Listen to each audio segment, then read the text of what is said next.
Hey! In this episode of the Taylor series vlog, it's actually going to be a vlog. That means I'm going to actually talk about the things that are going on in the studio. It's been a while since I've posted a major video. The problem is that it's so hard to do what I'm trying to do right now. I wanted to show you what my process was and kind of, show you what's been going on behind the scenes so that you don't think like I'm dead or something, because I'm not. I'm quite alive. Here's how this process begins. So the first step is I come up with a concept. Then I either write out a script or I make an outline. Sometimes with the vlogs I'll ad-lib it, but generally speaking I have something to look at. This can take a while because generally speaking I can say a whole lot. And I really have to focus on paring it down to get out exactly what I need to say so that I'm not sitting here droning on forever. Then for this video I came out here and did some recording. You can kind of see what's left. But we have a white screen, we have two big banks of lights, and then we've got these lights up here that I rigged a long time ago. This also faces the area where I will normally stand and do stuff in that white space over there. Oh no, bunnies. Writing a script can actually take a couple of days, but shooting usually only takes me a few hours. Unless of course we're talking about this video. There have been a lot of balloons twisted in order to make this video. I'm not a balloon twister. So my friends here at Origami, who helped me host this whole thing, have actually taken it upon themselves to help me with this.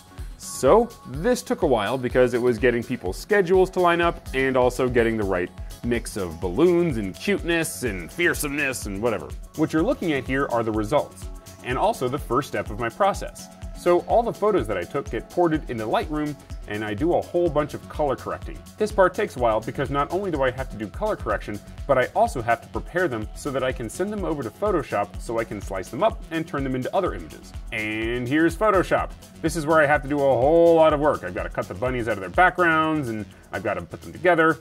You'll see what they're for in a bit. It just kind of takes a while. What you're looking at here is Illustrator. This is what I normally use to make the graphics for my videos. And I'm still going to be falling back on this for a lot of the graphics I'm going to be using in my upcoming video. But this is where a lot of the magic happens and where a lot of my time is spent going back and forth and back and forth and adjusting this and that forever. What you're looking at here is Premiere Pro.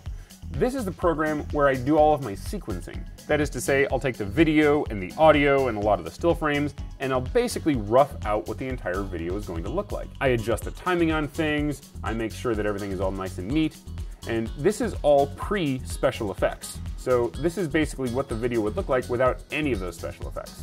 What we're looking at here is After Effects. This is where all the special effects happen.